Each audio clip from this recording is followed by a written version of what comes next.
WNST, Tass in Baltimore, and WNST.net. We are back from Houston, and I'm about to take off on a little getaway here the next couple weeks. We're going to have some rock and roll for you next week, as well as some sports the week after. So if it's best of that you desire, you can find anything you need out in the Bahia Toyota Audio Vault. And, of course, this guy will be holding down the fort for all things Terrapins, as well as Orioles, and any Ravens news you'll get first on the WNST Tech Service. That's all brought to you by Coons Ford of Security Boulevard. Dennis will be holding it down on Thursday, and Luke will be holding it down. Luke, I've left you to keep an eye on the Terps here the next couple of weeks. I hope that this is not a trend, what we saw on Tuesday evening up at State College. PU is all I can say about that Terps effort against the Lions at the Lions' Den. Yeah, I mean, as far as breaking it down, there's not too much to say beyond... They shot poorly. This was a horrible performance. Yeah. It was. I think you go back to Saturday, and, clearly a heartbreaking loss to Purdue. And, look, they didn't do everything perfectly by any stretch. It was a great game. But, it was a game that you felt, okay, they competed. Purdue's a good basketball team as well. Caleb Swanigan's the best player in the Big Ten. It was a game that it was a missed opportunity, certainly, to improve their tournament resume and kind of get that signature win that they'd been lacking. But you still felt, okay, big picture, not the end of the world. You go to Penn State on Tuesday night. It's a weird 6 o'clock start time. There's no one in the Bryce Jordan Center. I mean, it just had such a weird feel to it. Hollow would be the word I would use. It was hollow. Every time there was a shot, all you saw behind the ball was empty seats. Right. Oh, no doubt. They announced the crowd at 7,000. It looked like 3,000. Yeah, there couldn't have been more than a few thousand people there. But Maryland just didn't have any energy. They shot poorly. Early on, Melo Trimble scored, I think it was, 8 of their first 10 points or something along those lines, and he shot the ball poorly after that. They really didn't get a whole lot from their three freshmen, which, if you go back to the Purdue game, it's kind of a trend. Anthony Cowan struggling. Kevin Huerter made some shots, but also made some uncharacteristic mistakes. And Justin Jackson the last couple games not shooting the ball quite as well. But, just all the way around. And Mark Turgeon talked about this after the game, that, they just, in any phase of what they did, it just wasn't crisp. I think they were lacking energy. I don't think it was so much being tired from, the turn. They played early on Saturday. I don't think that was that drastic of a turnaround. It's a short trip up to State College. But they didn't look right. And, it's one of those where, because it was such an emotional, tough loss to Purdue, and Turgeon even said on Saturday in his post-game press conference that those guys were hurting in the locker room, you kind of were hoping that they would come out with energy, come out enthusiastic, start fast. And look, I mean, Penn State, they beat Michigan State earlier in the year. They beat Minnesota when they were a ranked team earlier in the year. This isn't a god-awful team, but it's not. It's a bad basketball team. So to lose in the manner in which they did, and quite frankly, they're lucky they weren't run out of the gym. Oh, they were getting blown out. I mean, they brought that thing back to 4 inside of 2 minutes, and I thought, they're going to steal this. I mean, Melo's going to hit a 3, or somebody's going to hit a 3, and, this is where Penn State wilts down. Is Penn State going to hit big shots at the end? The answer was yes. Maryland didn't hit any big shots in the last 2 minutes. But Penn State did turn the ball over at a couple critical junctures where it allowed Maryland to get to within 4. It's just, you just said they did get to 4, so, they were trailing by as many as 14, so it's not as though they didn't make somewhat of a run. But you were just waiting for that big Maryland run to come, and it never materialized. Whether it was Yvonne Bender missing a layup or Jalen Brantley airballing a 3-pointer, no one really stepped up for them. I mean, you look at their starting 5. They got 6 points from Dodd, Jackson 14, Trimble 11, Huerter 12. Anthony Cowan only gave them 2 points. So let's talk about Trimble, though. I mean, Trimble's the one who's really stunk the last 2 games, and when he stinks, they're not going to win. I wouldn't say he's really stunk the last 2 games. Last game, he struggled at the end of the game, but they need to get more than just him. I mean, the 3 freshmen who they've counted on so much haven't exactly been lighting the world on fire either. I mean, Justin Jackson, 4 of 11 shooting. like I said, Herter with some big turnovers that you don't expect that from him. I mean, it can't all be Trimble. It just can't. We've talked about this in the past. I mean, they run into trouble when they don't have at least one or two other guys really stepping up. And, when you have your three freshmen struggling a little bit more, you look to your bench, and they didn't get a whole lot from their bench. Jalen Brantley's been a non-factor for them after he's been someone who has quietly played well off the bench. And Jared Nickens only gave them 2 points. So, Tchaikovsky gave him a bunch of fouls. That was about it. Yeah. So, I mean, it's real. And look, I'm not saying Trimble's been great by any means, and certainly he struggled big time after the first 10 minutes against Penn State. But, this was an all-around team loss. I mean, they just didn't play well. There was one point in the second half. First of all, they didn't get their first field goal of the second half until about 6.5 minutes in. Kind of the opposite of what happened against Purdue, where they went the final 7.5 minutes without a field goal.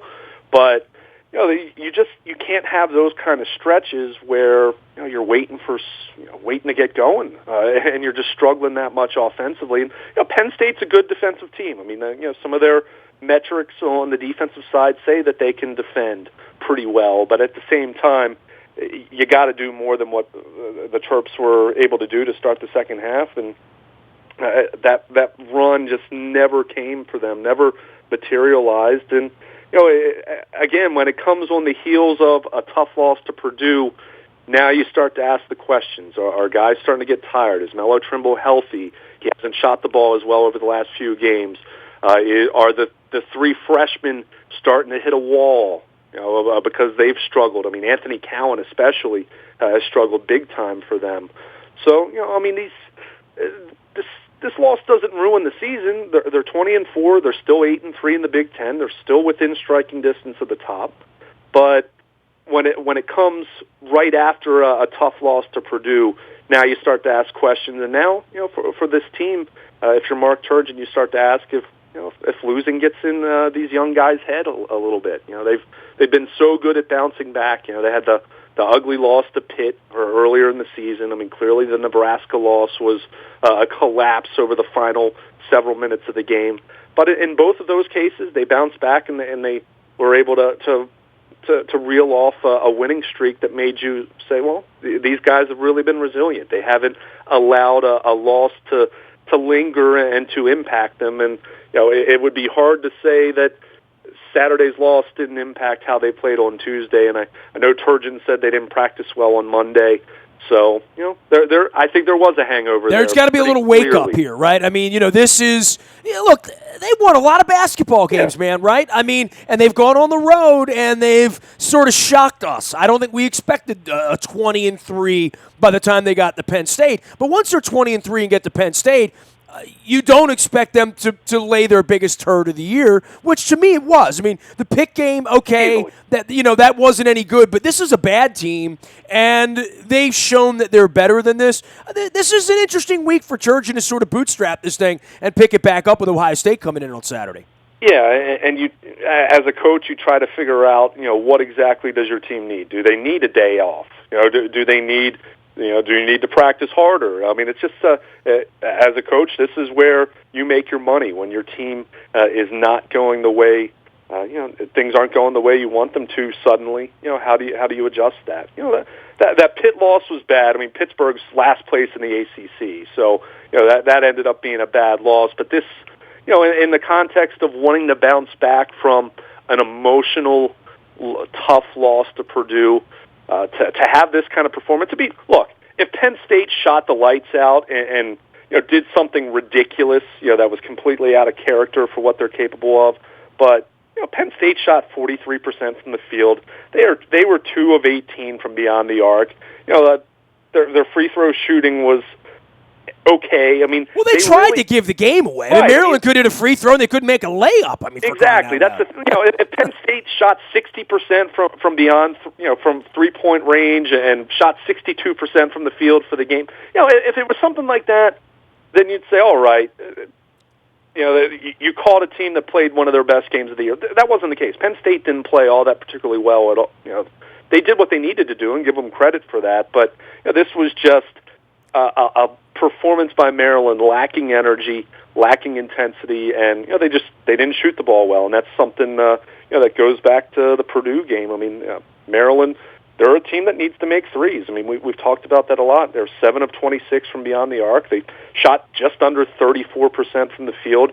Their free throw shooting, which kept them in that Purdue game on Saturday, they were only 17 of 27, which that's very that's not good enough when you're playing on the road and you're behind the way they were for most of this game. So just a disappointing effort. It's not that I thought the players didn't try, but I do think you could certainly question the intensity level. I think you could question the energy level and the amount of emotion that they did or didn't have going into this one, and it added up to easily one of their 2 worst performances of the season, if not the worst. Now 20-4, and Ohio State comes in at 4 o'clock to College Park on Saturday. The Ohio State game, I think they'll win at home. Of course, I thought they would win at Penn State. Next week it gets tougher, though. I mean, they'll have Northwestern in the middle of the week, then the big showdown next weekend at 1 in the afternoon at Wisconsin, who is proven to be a top 10 team right now.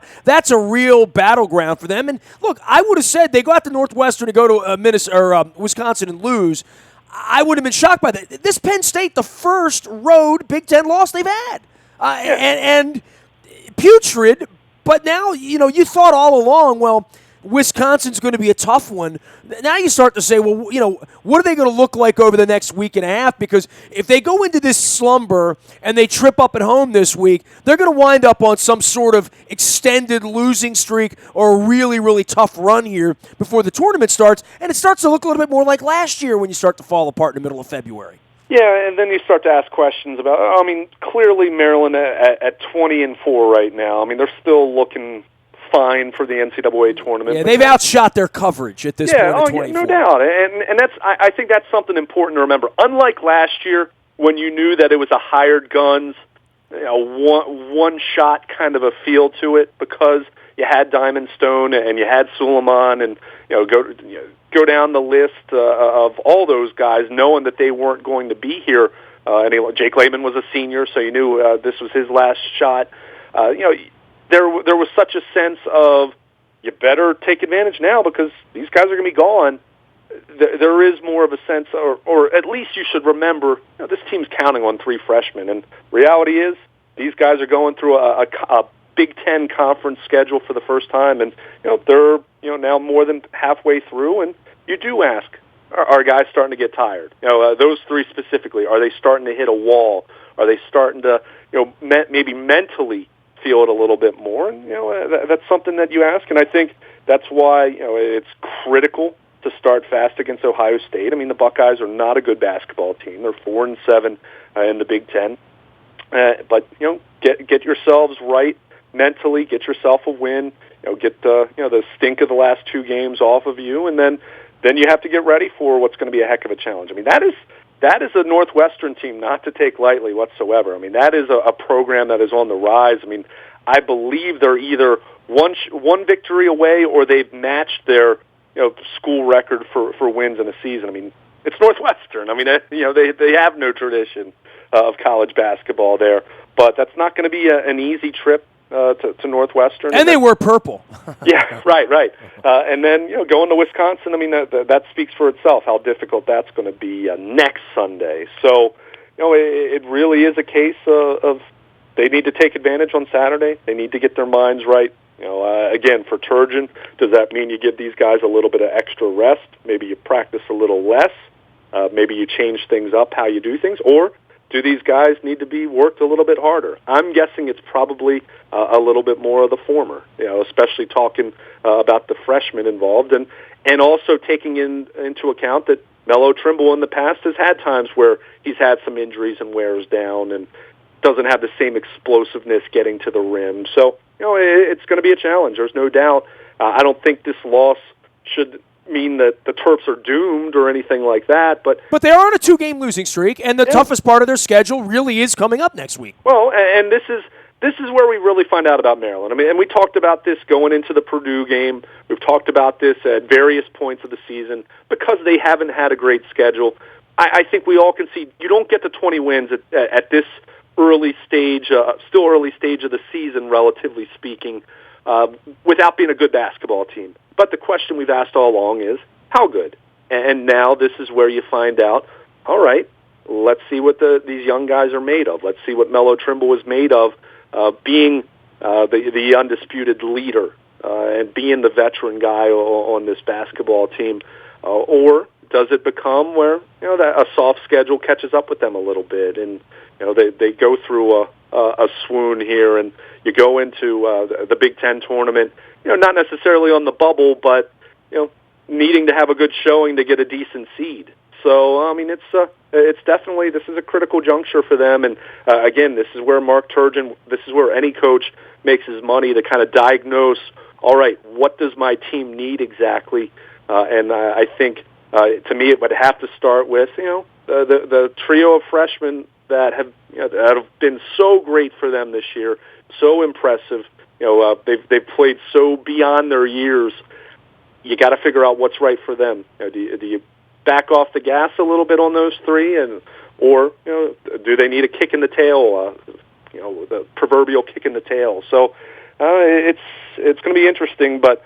I think it's very clear, the Maryland team that we saw Tuesday night, not the team that we've been seeing all year long, just did not play with a whole lot of energy, did not play well whatsoever. He is Luke Jones. You can find him out at WNST.net, and, of course, in the Buy a Toyota Audio Vault. Any breaking news that happens will happen first on your WNST tech service. It's all brought to you by Coons Ford of Security Boulevard. He'll also be with the Terps this week and tweeting about the Terps while I'm disappearing on the other part of the world. Luke, hold down the fort here next couple weeks, man. We'll see you in a couple weeks, and I'm sure we'll be spending some quality time together in Indianapolis. I'll order warm weather for you, okay? No doubt about it.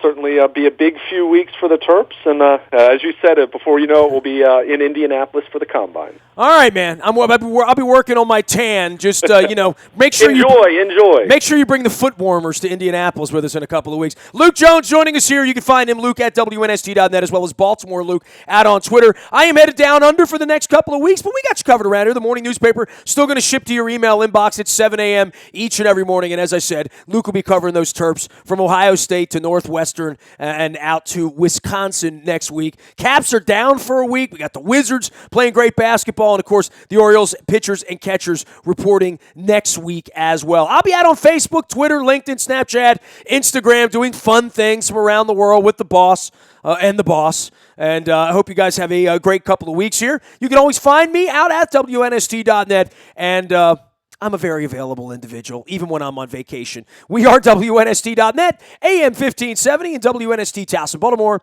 and we never stop talking Baltimore sports.